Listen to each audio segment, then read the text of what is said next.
Seguimos con estas reseñas, análisis histórico acerca de la Biblia. Y nos habíamos generado una pregunta con la que empezamos esta serie. ¿Por qué la Biblia? ¿Por qué no otro libro? ¿Por qué no el Pano Calí? ¿Por qué no creerle a Odín y al árbol de Yggdrasil y meterse en la mitología antigua? ¿Por qué la Biblia?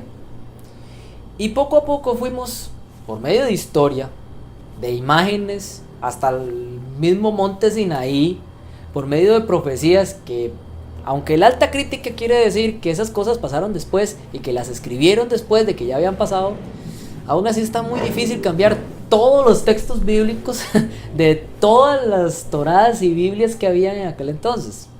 Entonces, quedándonos en lo lógico, en lo racional, y que los extraterrestres no les ayudaron, lo más sencillo y plausible sería creer que, pues, por derecho, el Dios de esa Biblia, el Dios de la Biblia dice que Él ve el futuro, que lo predice y que uno puede ir a revisar, y de veras uno va y revisa y ahí está. Entonces, como último punto, yo les había dicho que íbamos a tocar a cierto profeta un poco más moderno. Vamos a dejar eso no de lado, sino que vamos a hacer una pequeña explicación en unas 2 o 3 partes, para que no se duerman, acerca de detalles que son necesarios saber antes de llegar a eso. Porque si uno llega a eso y sin los detalles que están antes, no entendió nada y queda completamente en el limbo, viendo los extraterrestres. Entonces, vamos a seguir dando datos acerca de la Biblia. Y vamos a dar uno de mis datos preferidos. Es uno de mis preferidos porque este dato en particular es como si yo les hubiese predicho las 2 guerras mundiales, junto con la Revolución Francesa y junto con la Revolución de los Ares y junto con quién sabe cuántas otras guerras y varias cruzadas, todos en un paquetito chiquito. Y estoy hablando del libro de Daniel, que se supone para muchos fue escrito después del tiempo de Babilonia. Fue escrito en el tiempo griego, ¿ok? Digamos. Pero aún así, vamos a quedarnos con la huella de honestidad que tenemos creyendo que el texto es válido y de veras fue escrito en el tiempo de los judíos. Aún si no fuese hecho escrito en el tiempo de los judíos, ya verificamos en las reseñas pasadas que incluso nos profetizaba la hora, el día, la fecha y la forma en la que iban a matar a Jesucristo. Y pues eso pasó después del Imperio griego, eso pasó en el Imperio romano. Entonces, aún así se queda sin mucha base eso de que fue escrito después, fue escrito en el tiempo griego. Y pues aún así predijo la muerte de Jesucristo, y eso sucedió varios siglos después de la conquista, varios décadas, años después de que Roma hubiese conquistado Grecia. Entonces, vamos a analizar una de mis profecías preferidas, y es porque, en serio, le estalla a uno la cabeza viendo esa profecía, lo precisa que fue. Estoy hablando del libro de Daniel en el capítulo 2, capítulo 7 y capítulo 8. En estos 3 capítulos se nos viene hablando de 3 profecías que parecieran ser diferentes, pero que van de la mano. La primera, en el capítulo 2, nos habla de un sueño de Nabucodonosor. La del capítulo 7 nos habla de 4 bestias. Y la del capítulo 8 nos habla de 2 bestias que se están peleando una contra otra para ver quién gana. Ahora bien, vamos a empezar desde el capítulo 2 y nos vamos a ir al capítulo 2, donde nos viene describiendo un sueño que tuvo Nabucodonosor. Nabucodonosor, el rey que había conquistado al imperio judío, a los judíos, y había destruido Jerusalén. Este tipo llega, está durmiendo tranquilo, se le viene un sueño, se le olvida el sueño y va a matar a todos porque se le olvidó el sueño, porque él sentía que era algo muy importante. Y entonces llega Daniel y le dice el sueño y le dice también la interpretación del sueño. En este sueño, Nabucodonosor ve una estatua, de hecho les pongo la estatua, que tiene varios materiales del cual está compuesto. La cabeza es de oro, el pecho es de plata, los muslos o la cadera es de bronce y las piernas son de hierro, terminando en un hierro mezclado con barro. Y entonces cualquiera se pondría a pensar y diría, ¿qué rayos es eso? De hecho, eso fue lo que se preguntó Nabucodonosor, ¿qué rayos es eso? Y si ustedes me acompañan a Daniel, va un toquecito para buscarlo, a Daniel capítulo 2, en el versículo 38, nos viene a decir exacta y precisamente qué es eso. Entonces, leemos en Daniel capítulo 2, versículo 38, donde nos dice, a partir de ahora vamos a usar la Biblia, porque ya comprobamos que la Biblia pues tiene su peso, entonces ya no vamos a dejarla de lado, ahora la vamos a utilizar y vamos a comprobar a través de ella. A ver si es cierto también lo que dices, no nos vamos a ir así porque así a ciegas, vamos a ir comprobándolo paso a paso. Entonces, en Daniel, capítulo 2, versículo 38, ya lo dije muchas veces, dice, empecemos desde el capítulo 37, y entonces le empieza a explicar qué es eso. Entonces el capítulo 37 dice, tú, oh rey, eres rey de reyes, porque el Dios de los cielos te ha dado reino, poder, fuerza y majestad. O sea, Dios lo puso a él sobre cierto reino, que en este caso es Babilonia. Y donde quiera que habitan hijos de hombre, bestias de campo, aves del cielo, Él los ha entregado en tu mano, y te ha dado el dominio sobre todo, y tú eres aquella cabeza de oro.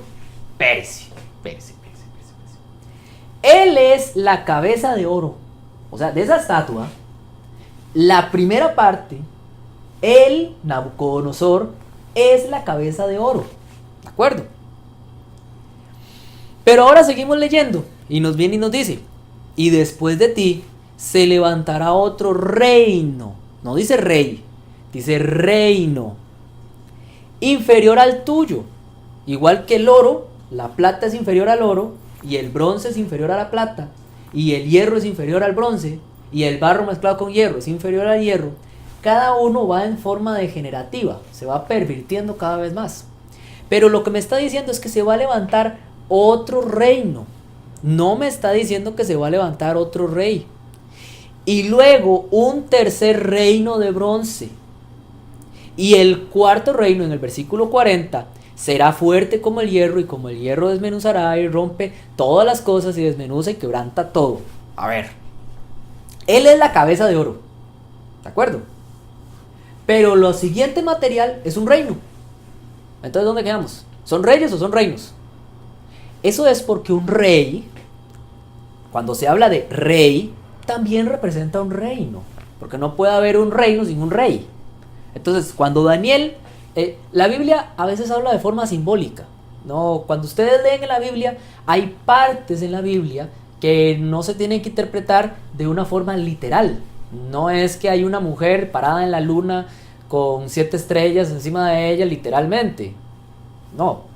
Lo que pasa es que a veces se habla de forma simbólica. Y ustedes me dirán, sí, ¿cuándo habla de forma simbólica y cuándo habla de forma literal? Pues el contexto te lo dice. Era un sueño. Es bastante claro que cuando usted sueña, a veces sueña cosas que no son reales. Me imagino que la mayoría las ha pasado. Entonces, dicho eso, en este sueño, el rey, que también representa un reino. ¿Cuál reino representa? Pues el reino de Nabucodonosor. Nabucodonosor era el rey de Babilonia. Entonces la cabeza de oro, que lo representa a él como rey, también representa a Babilonia como reino. Entonces un rey puede significar reino. Ya se van a dar cuenta por qué les estoy haciendo tanto teleque con los rey y reino. Ya se van a dar cuenta. Pero aún así, entonces esa cabeza de oro tiene que ser necesariamente Babilonia. Y después Daniel me viene y me dice que despuesito de esa cabeza de oro va a venir otro reino. O sea, así me dice, no estoy leyendo fuera, estoy leyendo. Y después de ti se levantará otro rey inferior al tuyo. Y después en el versículo 40, y el cuarto reino será fuerte como el hierro. O sea, va a haber un cuarto reino. O sea, hay un reino, otro reino y otro reino. Son puros reinos. Y son reinos que suceden al otro. O sea, significa que como mínimo el reino de Babilonia ya no tiene que existir o tiene que estar dominado por el otro reino. Daniel le revela a Nabucodonosor un sueño que, según la Biblia, revela el tiempo de la historia humana a partir de ese momento, porque Nabucodonosor quería saber qué iba a pasar, a partir de ese momento hasta el tiempo del fin. Por eso es que si ustedes leen hasta el final, se van a dar cuenta que viene como una piedra que despedaza la estatua y se convierte en un monte enorme. Ok, una roca representa a Jesucristo. Él es la roca de nuestra salvación, entonces representa a Jesucristo. Y una montaña también representa un reino, como un monte ardiente, dice Jeremías, que caía, y estaba hablando de Babilonia. Entonces también representa un reino. Son símbolos, son formas analógicas de decirlo. Como que yo les dijera a ustedes, para referirme a un tiempo en el que todos nos vamos a salvar de un montón de agua. Ok, veo animales entrando en un arca. Ven, les genera la idea precisamente de lo que yo les quiero dar a entender. Entonces, de la misma forma, Daniel está hablando. Y la visión también habla. Entonces, estos reinos son sucesivos uno detrás del otro. Y esta profecía va en crecimiento, va en desarrollo, va como especificándose mejor conforme va avanzando el libro de Daniel. No se queda ahí. Hasta el momento lo único que sabemos es que, según la Biblia, vienen unos reinos. Y en orden van a ser un primer reino que es Babilonia. No tenemos que decir ni que es Inglaterra, como dicen unos, o que es China, o que... No, ahí clarito me está diciendo, tú eres ese reino. Y después de él, a ver, uno no puede decir que después del rey Nabucodonosor vino Inglaterra. Tiene bastantes siglos de diferencia. Entonces necesariamente tiene que ser un reino que sucede a ese. ¿De acuerdo? Entonces, después de este reino va a haber un segundo, un tercero y un cuarto reino. Nada más. Ese cuarto reino es hasta el final, pero tiene como etapas. Como que algo le cambia en algún momento y deja de ser hierro y se convierte en hierro con barro. Entonces esta profecía se especifica un poquito más en el capítulo 8 de Daniel y en el capítulo 7 de Daniel. Si ustedes se van al capítulo 7 y 8 de Daniel, y vamos a empezar con el capítulo 8 de Daniel. Si ustedes se van al capítulo 8 de Daniel y busquen en las Biblias, tienen una Biblia, ¿verdad? Porque es un estudio bíblico, entonces deberían tener una Biblia. Si ustedes se van al capítulo 8 de Daniel, en el versículo... No, en serio, busquen una Biblia. En el versículo 21, nos viene hablando, en el versículo 21 y 20, nos viene hablando como de dos tipos de animales, un macho cabrío y un carnero. Y estos dos animales se están dando y dando y dando, y al final uno termina muerto y el otro le gana. Y Daniel no entiende nada. Como siempre, Daniel no entiende nada. O sea, Daniel ahí no interpreta nada. Si ustedes ven el libro de él dice claramente que él no entiende nada, nunca entiende nada. A él le tienen que explicar las cosas, y entonces ya las entiende. Y siempre queda con la duda y siempre tiene que preguntar ¿qué con esto? Entonces, cuando él pregunta ¿qué con esto?, dice que le contesta un ángel y dice en el versículo 19: y dijo, he aquí yo le enseñaré lo que ha de venir al fin de la ira, porque eso es para el tiempo del fin. En cuanto al carnero que viste, que tenía 2 cuernos, estos son los reyes de Medo y Persia. Les voy a dar un dato histórico que tal vez algunos sepan, tal vez otros no. Medo-Persia es el reino que conquistó a Babilonia. Babilonia gobernaba sobre todos y nadie le podía hacer nada. Nadie se atrevía a tocarle un dedo a Babilonia. Y entonces se le ocurre a los medo-persas levantarse contra Babilonia, y con un poquito de ejército, así chiquitito, a la par del ejército de Babilonia, en el reinado de Nabonido, llega Medo-Persia con Ciro el Grande, un excelente estratega, un militar de primera, y los arrasa y los deja valiendo nada. El imperio de Medo y Persia, que eran 2 reinos en realidad, con dos reyes diferentes, pero que tenían parentesco, entonces se habían convertido en un solo reino grandote, conquistaron completamente a Babilonia y la destruyeron. A ver, ¿qué me decía la estatua? Que iba a venir un reino inferior a él. ¿Inferior en qué? ¿En poder? No, inferior en degeneración. Si ustedes ven, Nabucodonosor no era un tipo malo. O sea, Nabucodonosor no era un tipo malo. Nabucodonosor no quiso quemar el templo. Lo quemó y hizo daño a los pueblos, porque de veras le sacaron el colmo a ese hombre. O sea, le dieron palo y le dieron palo y le dieron palo hasta que ya no soportó y tuvo que controlarlo y terminó destruyendo todo. Pero él no quería hacer daño, él no quería hacer nada malo. Pero llegan los medos y los persas, y esos ya no son tan buenos. Son buenos, pero ya no son tan buenos. Aún así, dan la orden para que se reconstruya el templo, hacen cosas buenas por los judíos, pero no son tan buenos. O sea, no les dan tanta libertad religiosa, sino que los prohíben y los obligan a estar bajo su ley. Y entonces viene y me dice, en el siguiente versículo, recuerden que estamos en el capítulo 8 y ahora vamos al versículo 21. El macho cabrío es el rey de Grecia, y el cuerno grande que tenía entre sus ojos es el primer rey. A ver, les voy a dar otro dato histórico curioso. Medo-Persia, que fue el que conquistó Babilonia, fue conquistado por Grecia. Alejandro Magno que era otro estratega chivísima, ese sí estaba solo, con un ejército así de chiquito, a la par de un ejército así de grande, les dio palo a todo el ejército y a todo el imperio Medo-Persia, lo conquistó, lo dominó y se fue y también conquistó toda Asia.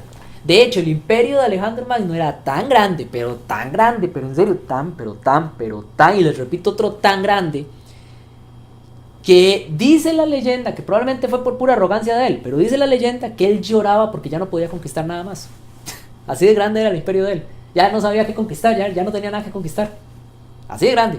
Entonces, no tenemos por qué creer o suponer que esta bestia es Inglaterra o China o Rusia o Estados Unidos. O sea, aquí clarito me está diciendo que es Babilonia, que es Medo-Persia y que es Grecia. No me está diciendo nada fuera de eso. Me está diciendo así, clarito que es eso. Pero la estatua se componía de 4 materiales. Entonces tiene que haber un cuarto material. ¿Sí? A ver. Ahora acompáñenme a Daniel, pero en el capítulo 7. Esta es otra profecía que va de la mano. En el capítulo 7 nos viene a describir 4 bestias. ¿De acuerdo? Estas 4 bestias llevan el mismo orden de 4 materiales de la estatua. Y a ver, ya sabemos que el primer material es Babilonia. El segundo material tiene que ser, por lo que me dice aquí, Medo-Persia. El tercero, que es de bronce, tiene que ser necesariamente el de Alejandro Magno, que fue Grecia. Y el cuarto tiene que ser el que le ganó a ese, ¿sí o no? O sea, porque no hay distancias entre ellos. Así como me lo dice, yo no estoy diciendo que haya sido así. Bueno, fue así históricamente, sí les digo eso, pero aún así. Entonces, estas 4 bestias que aparecen siguen exactamente el mismo modelo. Y entonces dice, en el capítulo 8, si ustedes se van, perdón, en el capítulo 7, en el versículo 4, apenas empezando, si ustedes van, empieza a describir 4 bestias. Y estas 4 bestias, la primera, versículo 4, la primera era como un león y tenía alas de águila. Y yo estaba mirando hasta que sus alas fueron arrancadas y fue levantado del suelo y bla bla bla bla bla. Versículo 5. Y aquí otra segunda bestia, semejante a un oso, la cual se alzaba de un costado más que el otro. Ok. ¿Cómo se representaba el imperio babilónico en el tiempo antes? Porque la mayoría dice, sí, la primera profecía de la estatua es Babilonia, Grecia, Medo-Persia. La de los machos cabríos del cordero, sí es Grecia y Medo-Persia. Pero estas de las bestias no. Esto es China, Inglaterra, Rusia y los judíos. No, hay que ir conforme a como también me viene estableciendo el texto. Entonces el texto me tiene que establecer las cosas como ya me las ha descrito. A ver, ¿cómo se representaba Babilonia? Si ustedes van a la puerta de Ishtar, de la antigua Babilonia, que fue encontrada por Robert Conley cuando fue un alemán que descubrió, por así decirlo, Babilonia y desenterró mucha de su arqueología. Ellos agarraron la puerta de Ishtar, que era la puerta por la que se pasaba, dedicada a la diosa Ishtar, y se la llevaron a Berlín. En esa puerta ustedes van a encontrar figuras de animales que son como quimeras. Una quimera es, para los que no saben, un animal que es como un cruce entre animales, pero es un animal irreal, que no existe. Como que yo les dijera, mira, ahí va un pez, lagarto, cocodrilo, rinoceronte. Ok, ese animal no existe. Pero ellos combinaban partes de animales para expresar algo de su carácter. Ellos eran fuertes como un león y devoraban todo. Y tenían alas de águila y entonces eran rápidos y veloces y sagaces. Cosas así. Como los egipcios cuando hacían a su estatua de Giza, a su esfinge. Ellos agarraban un gato que simbolizaba para ellos el protector del inframundo y le ponían la cara al faraón. Porque el faraón era sabio y grande y poderoso y era el dios máximo, el dios sol y el protector también de los muertos. Entonces unían esas dos cosas y salía la esfinge. Así también hacían ellos. Y el símbolo era precisamente un león con alas. Significa que esa primera bestia es Babilonia. Necesariamente tiene que ser Babilonia. Y la segunda bestia, que es como un oso, que separa más de una pata que de la otra. Ok, el reino Medo-Persia tenía 2 reinos. Y uno de esos, de los medos, era más grandote o tenía más peso que el de los persas. Y las 3 costillas que tenía en la boca, curiosamente, hubieron 3 reyes. Y después de esos 3 reyes, fue que atacó, bueno, ya tenían guerras contra los griegos, pero aún así fue cuando ya vino Alejandro Magno y la terminó de hacer bien redonda, y dominó al imperio de los medo-persas.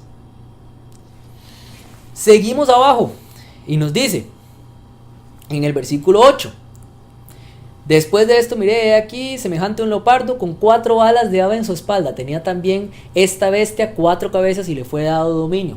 Alejandro Magno era el rey de los griegos, pero él vivió muy poco tiempo.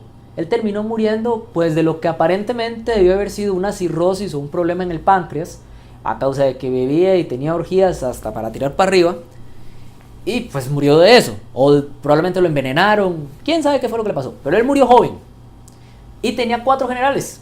Y esos 4 generales se estuvieron dando para ver quién conquistaba y se quedaba todo el reino.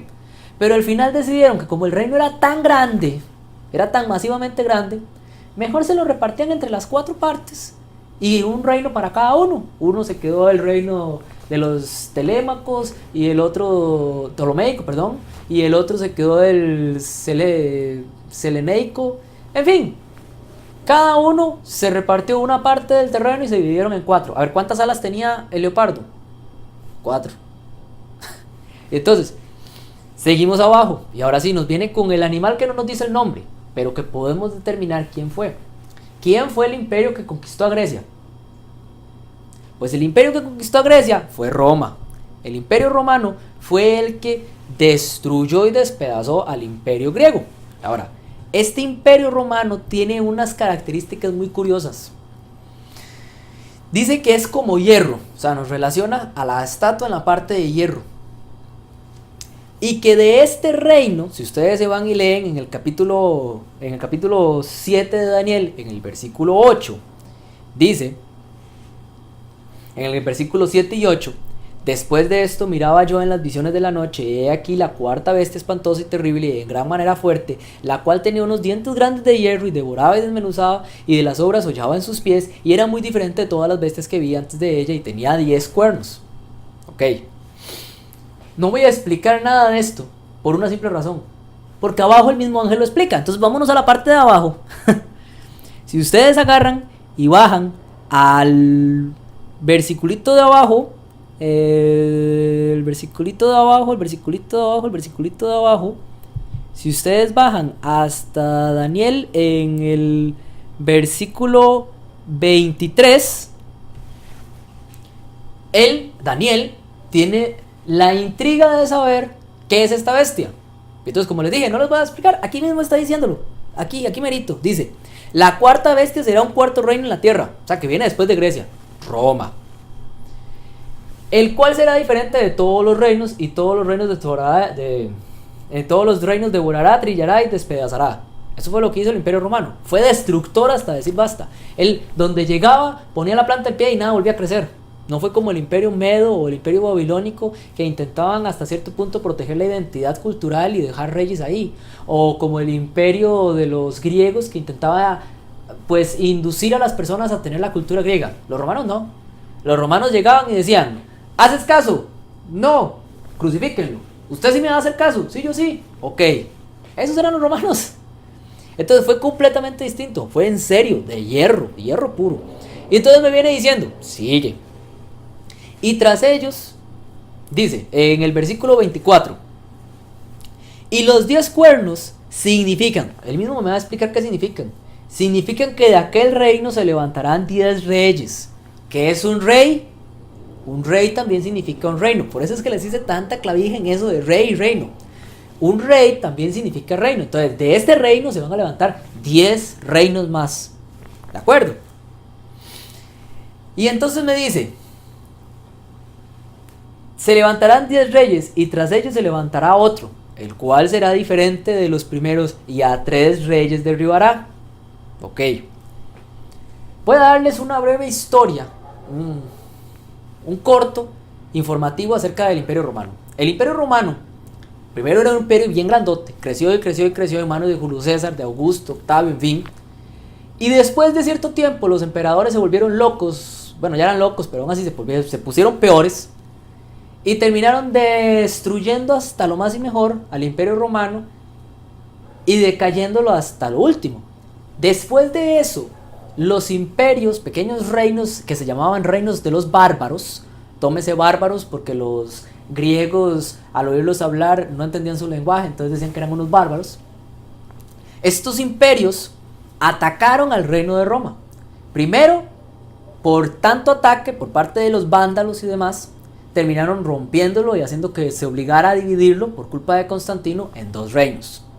Después de eso, atacaron y atacaron y atacaron hasta que Roma fue completamente destruida y sus restos, su despojo, su cultura incluso, terminó en manos de estos reinos bárbaros. A ver, ¿cuántos reinos bárbaros atacaron a Roma?